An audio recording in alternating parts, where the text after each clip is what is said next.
Pilkington have been meeting regularly for a series of pointless conversations. This is one of them. Testing. Is that all right?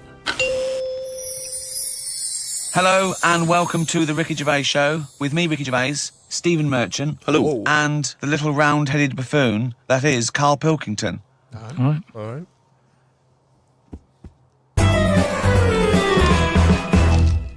All right. We do, of course, Rick, every week get thousands of emails. I mean, it's Freddie from Winchester says, of course, it was recently Valentine's Day. What's the most romantic thing that you've done for Suzanne, Carl, that you can think of? I don't really do all that. Sure. Valentine's Day stuff. It's just, the problem is, if you do it once, they expect it every year. Yeah. That's the problem with Christmas and stuff, innit? It's like, it's become, that's what you do now, every year. Every day, yeah. So I prefer to just sort of wait, you know what I mean? And you know, if I think of an idea or I know of something that she wants, I might get her something, but I might not do it on Valentine's Day. It's that thing. It's like how I've said about Pancake Tuesday. Make it Pancake Wednesday. Have it when you want. Why am I waiting? Why am I waiting for someone to tell me when I can have a pancake? I'll have it today if I want one. Yeah. Do you know what I mean? Whereas Pancake Tuesday, no, I won't bother. I'll have trifle. So it's the same with this, you know, with Suzanne. Luckily, right? I mean, Valentine's Day and what have you, she was ill. Luckily. So we didn't have to go out. So I'd say, is he asking for advice? Well, I suppose, yeah, certainly you may as well give it. Treat them when they deserve it. All right. I remember Great advice, once when Carl. Suzanne was ill, she had a fever, but there was no 20 years food in the together. house. What did you suggest to her? She was too ill. Well, to it was when we were still living in Manchester and that, and you know, we needed to get some food in for tea and stuff. And I said, come to the supermarket. She was like, no, I'm ill, you go. And I hate buying food. I just sort of get a bit blank when I'm looking at it. There's too much, isn't there? That's the problem. You go down all these aisles and there's just too much. So anyway, I said, no, come with me. She was like, oh, but I've got this fever, I'm hot and everything. So I said, well, come to the supermarket, you go on the frozen aisle, cool yourself down. And she did. Carl's She not said, for real. you know, it made it worse. She was ill for another 3 days. Carl's not for real, So, bro. How would you go about chatting up a woman in a bar? What tips could you give? I want to hear this. I've never worked like that. It's always been like a friend of a friend and all that, and just happened to meet them. And then, you know, you have a chat, and then How did you meet Suzanne? that was when I was working with her, and she gave me 20p for the hot chocolate machine. That's it. She never asked for it back. Thought she's all right. Been there sort of 11 years, so it works. That's it. Has she ever given you that? You've never given that 20p Never back? asked for it back. And did you return the favour, perhaps on the next date? You buy her a Kit Kat or something? No, I don't think I did. I think word got out that she liked me and that. And what did I do? I think I did some work for her. I did some editing for her, to sort of show off my skills and that. Sure. And she was like, "Oh, you're good at this, aren't you?" I was like, "Yeah." And I think she got us another drink because I was doing that editing for her in my own time. So you're up. You're up on the deal, aren't you? Because I know now, I know for a fact that you've not spent any money on her in 11 years. So you're 40p up. Riz. At least. 40p up at least. Lawrence from New York says, I was wondering how Mr. K. Dilkington would interpret this famous saying of philosopher Ludwig Wittgenstein. The quote is, if a lion could talk, we could not understand him. Even if he's English. Yeah, if a lion could speak English, so there's no language barrier, he's speaking English words and using all the correct grammar and everything, but you wouldn't be able to understand what he was saying. Why? Because it is from a different world. His frames of reference would be so bizarre that you wouldn't be able to get a grasp on what he was talking about, because you'd have so little in common, even if he used real words. No, but he's talking English. Yeah, no, but his reference points would be just so far removed.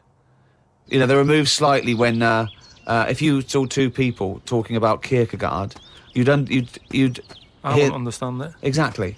So remove that a billion times to a different species with different input. No, but it depends. If I'm talking to a lion in London Zoo, Yeah. he'll be saying, "Oh, I'm fed up of being stuck in here." I'll go, "Yeah." It's like that. It depends what his background is. I mean, there's some people who might have lived down the road from me, but have a totally different life. Absolutely. So it doesn't matter that it's a lion. Does it? Well, yeah, because they're just trying to remove it even more. So now it's not just a bloke who lived a few doors away.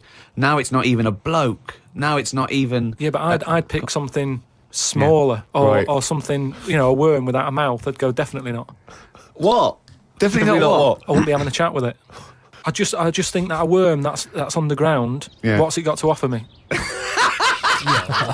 It's blind and it hasn't got a mouth. It's not going to be a good day out with it, is what I'm saying. It's not going to have that much to say to me, even if it's English.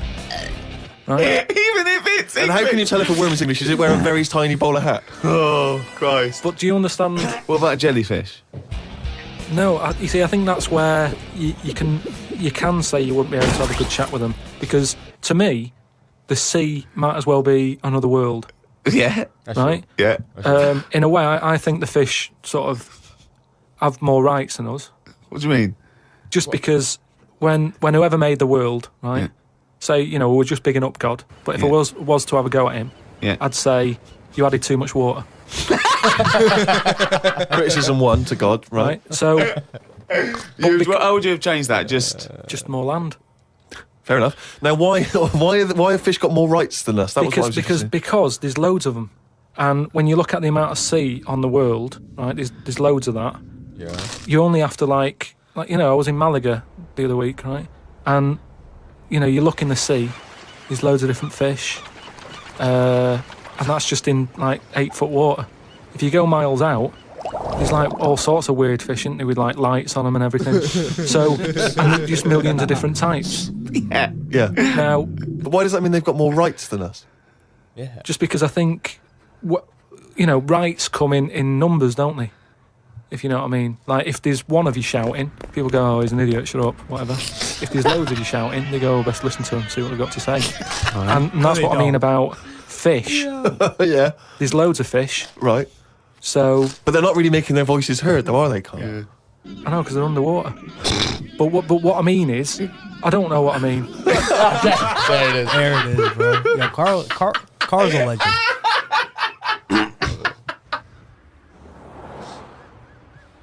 Carl, right? What do you think it's like being a crab? If you could go now, your mind into a crab, what would you see? Where would you be? What would you be doing? What would you be thinking? What would you think of all the other things the crabs you'd see, the squids you'd see? What's it like, do you think? I want you to... It's like creative writing. Just think. Just let yourself go. Come on. It's got to be a crab. What do you think of a slug? What do you think to be a slug? What would you do if you were transported now into a slug? What would you do? And Suzanne, you're suddenly in the kitchen, but you're a slug, and Suzanne's sort of like there, just making tea and that. How do you let her know it's you? It's impossible. I'd just chuck myself into the salt pot or something. No, because what do you do? I'd hate that. That would be horrible, that. Oh, God. Have you ever read Franz Kafka's Metamorphosis?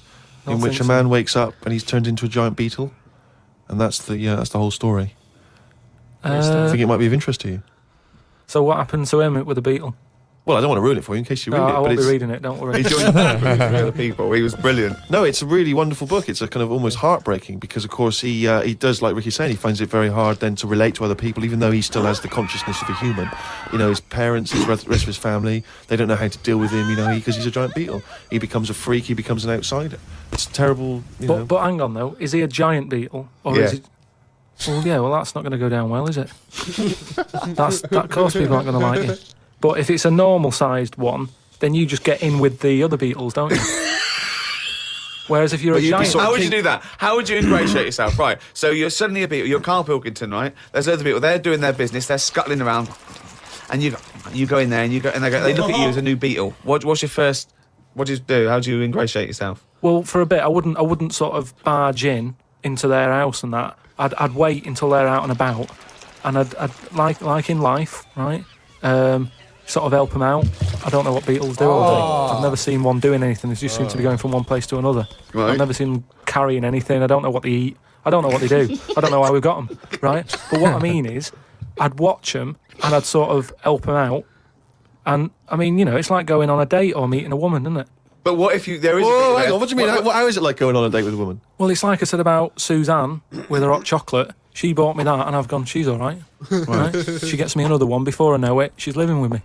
So, you So you're all these beetles, they're scrubbing around, right? You're sort of like watching them, and then you realise that you want to mate with this female beetle. What do you do? What's your first move? Yeah, but I don't know what beetles do I? So I don't know what you do. I don't know if you go up and go, all right. What did he do? How did he get on? It's a different world. I don't know yet, do I? Because I haven't done it. Would you feel bad because having your own mind in this beetle, right?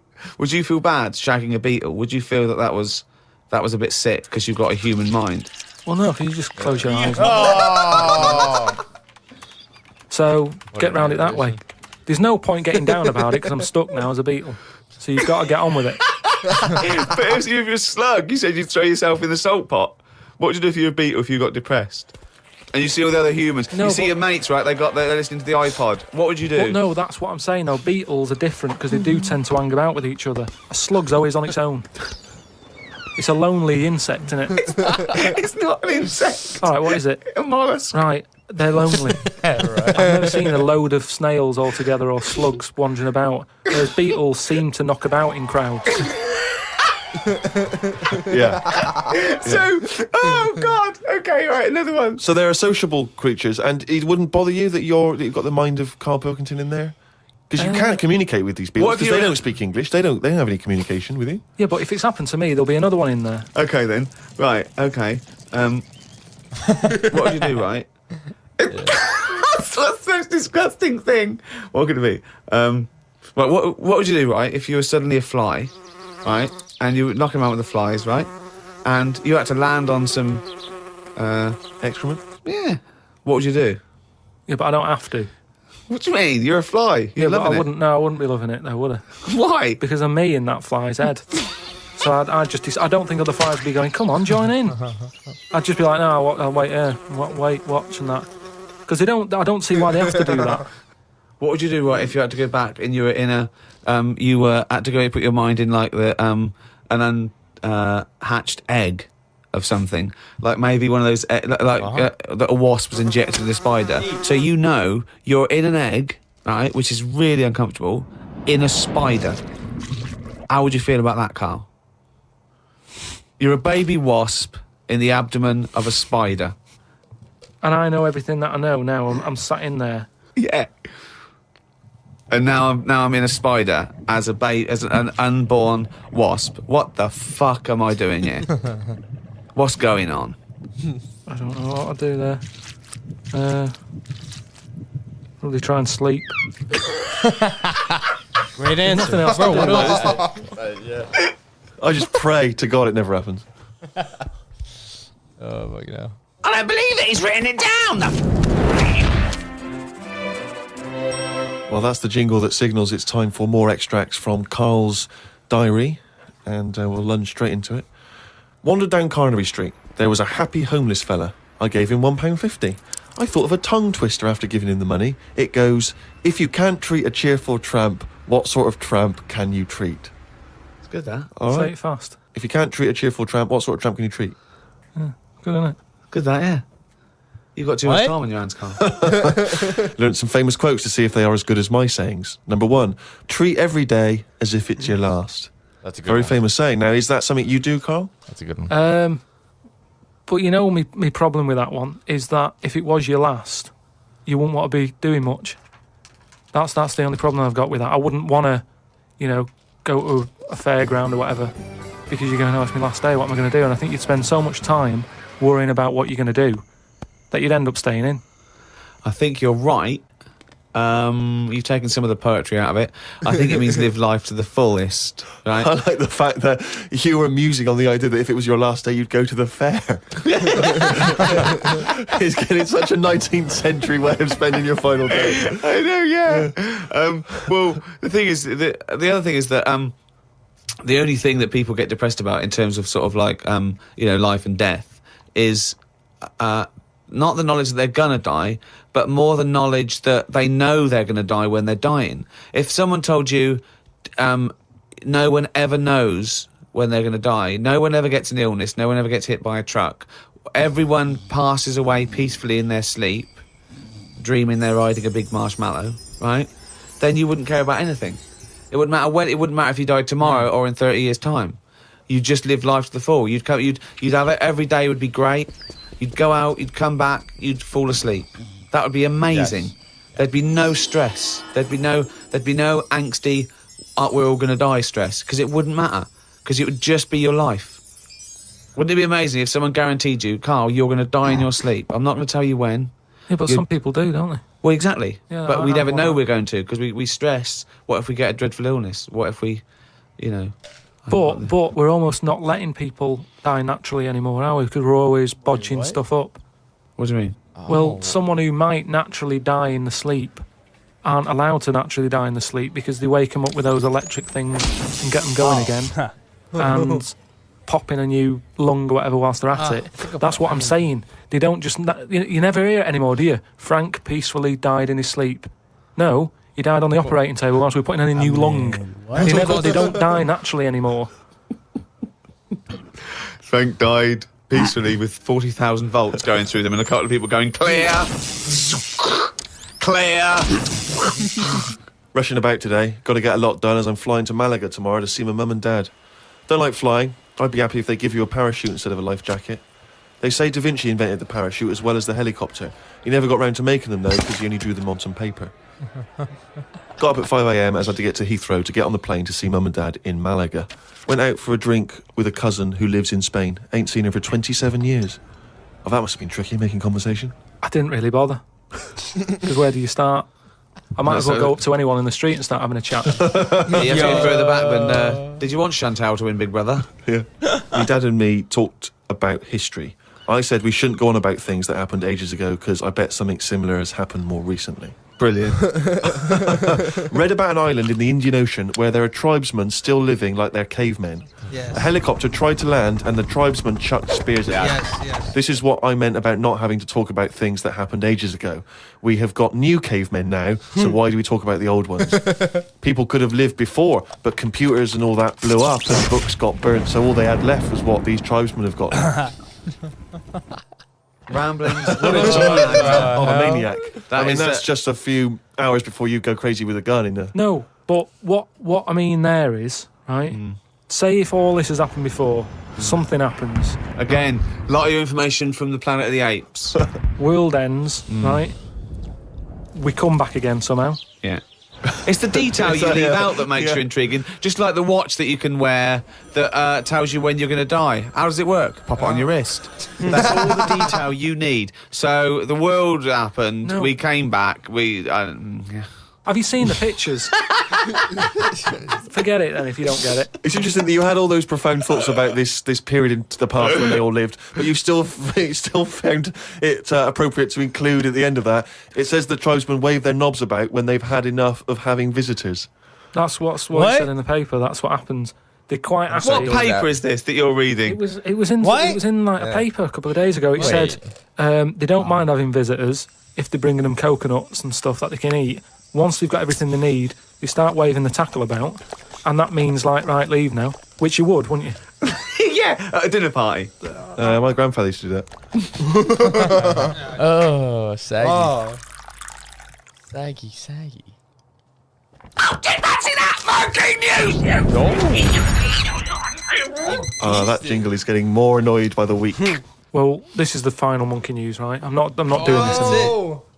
Right? Because we've covered it all. All the monkey news has been covered? It has. We've done loads of them. I think all the news that needs to be sort of known has been told, right? That is the end of the news. Ideas. Jesus Christ. They're all fake. Get on with it. Right, do you know we chatted about the monkey that went into space and stuff? Yes. So this is the one that was fed by bananas that came out of a little chute on the spacecraft. Yeah, it went up there. He came back. He could never get that the high again. You said that was You know what I real? mean? He tried other things. I think he tried to get a They band. sent the monkey, So it's real. All right. No, but, just fabricated. Obviously. Factoids, you understand what I'm saying? Like, they didn't feed it bananas through a fucking remote control pinball machine like hand, you know what I'm saying? But they did send a monkey up to space. Okay, maybe he had a vending machine. All right. Yeah, maybe. Maybe they just put some bananas in the backpack and sent them up there with them. Why is that so hard to believe? Maybe you just filled the rocket ship with bananas. I'm pretty sure there were people with them in there, but they did send a monkey. That is a fact. A monkey. Okay. Was it one monkey or a team of monkeys? together and that. Right, so anyway, there was loads of monkeys that were signed up to this NASA program, and it was 1961 when this little monkey called Ham, was his name, Is this as well as him, there was one called Enos. So anyway, what I found out about it since then, Ham went up there, did the left-right business with the bananas. Enos, they didn't put as much work into the trip when he went up there, and something went wrong with the machinery. And do you know how you get a banana for the left button and all that? It's official now. There's 2 buttons in this spaceship. Banana dispenser and everything else. The right button is everything else. But it worked the other way. The machinery went weird. Oh no, really? So it meant that the right button would give him a banana. Right. The left button did everything else. Oh no. How did So that, what had been taught? What? This is the problem with electronics, isn't it? Well, no, I don't think No, that's- apparently this is the problem. But the good I mean, honestly, look it up if you want. This is all online, by the So way. what happened when it all went haywire? What occurred? Luckily, Carl, this is online and it's bollocks. luckily, Enos, because he'd done a few trips, Right, so he was like, experienced. well, I know this isn't right. As much as I love bananas, this isn't right. That was his thinking, of course it was. So anyway, so he done a came few back. trips. They were all like over the moon with him. He you said, know, I going, can't work with these conditions. good mission and everything. Well done on working it out. He sorted all that out. It moved on a few years. Armstrong's gone up there. Buzz and that other fella. They've been up there. The monkeys aren't needed anymore. And the other But they were like, we've got all these monkeys who have done NASA training. What are we going to do with them all? And they had to raise £14 million What? to make them like an old sort of chimp home for retired Home? Retirement home? NASA trained monkeys. chimpanauts. Something they've got in there is like a little museum, right, of all the missions and that they've been on, so they can sort of, even though they're not going to be going into space again, they can almost relive it and reminisce of the times that they've had. And They're reminiscing with each other, are they? just sort of going, Chatting oh, about the remember old that time when it all went wrong, the button became the left when it should have Yeah. been the right and all the rest of Yeah. it. They just, sort About of old times, talking yeah. about old times and what have you, like old people like to do. Sure. And yeah, that's it. So if you want, Perhaps we should retire Monkey News to that same place. so, I hope you've enjoyed the monkey news and that. That was the last one. Look after the Yeah. monkeys. Do your bit, because they've done their bit. That's it, yeah. But just because I'm not giving the news, look it up. Do you know what I mean? It's all out Yeah, there. look it up. Don't be ignorant. Wise words. Look it up. Don't be ignorant. Is that really the end It came of full circle. monkey news? Full circle. I thought they said it never ends. Yeah. That's so Episode common. 1 was the space. Yeah, about the span. Then it came. But I thought they said the Came monkey back to news don't retirement. stop. No, I think I said that Oh, it shouldn't stop. liar. Oh, I didn't know that. But I tried. What was that one point he said? Oh, by the way, I'm trying because I know a lot of people. This is like a podcast style. You know what I mean? So it's not like we're watching a show or something or a video. Yeah. So it's not. I know I saw a lot of people go, we like pause it too much or whatever. So it's more of like a podcast thing. So I'm thinking just letting it run through, and then I guess maybe try to say anything in the end. Just because it's like I don't know. A lot of people seem to have, I guess, a problem with us pausing it too much. They'd rather listen to them than us, which makes sense. I mean, Steve, Carl, and Ricky are more It's their entertaining. first time watching it too. Sure. Oh, yeah. Who's Damn. it's about their millionth time watching this, as I would imagine. It's our first time watching this. So then, wouldn't it make sense if we paused it Tell them, more? tell them. I mean, it only makes sense. If Tell you've 'em. already seen it, you would kind of like, you're watching us to kind of get our input into it. But what if they go, you're stupid, I don't want your input? Maybe we're just, They're dumb. gonna say you're wearing a jacket inside. Like we're not taking his advice. I agree. With your headphones to the side and a hoodie over it. You ask me if I care. I know. Yo, Ask me if I care. I'm just saying, Ask me if I You care. have your headphones over your hoodie. Ask me if I Guys, care. tell him he doesn't care. Ask me if I care. You have to ask him if he cares. Don't. All right. Ask him if he cares down in the comment section. Everyone who watches this video, DM Literally. him and ask him if he cares. No, yes. That's bad work. Chill. And he will respond to each and every single one He of you. won't respond to one. That is a problem. He'll give every single one of you $1. He's going. I'm broke, He's bro. going private. I mean, I guess just let us know which style you guys would prefer when it comes to the Ricky Gervais Show, because it's a podcast, right? It's not like there's nothing going on besides them just talking a bunch of shit. Yeah, you know. Which is always good. Yeah, end of Monkey News. That's sad. How many more episodes are in the season? I think a couple. I think it's like 12 or 13 in season 1. So we're almost on with season 1. Let us know what you thought. Carl is a genius. Yeah. See you next one.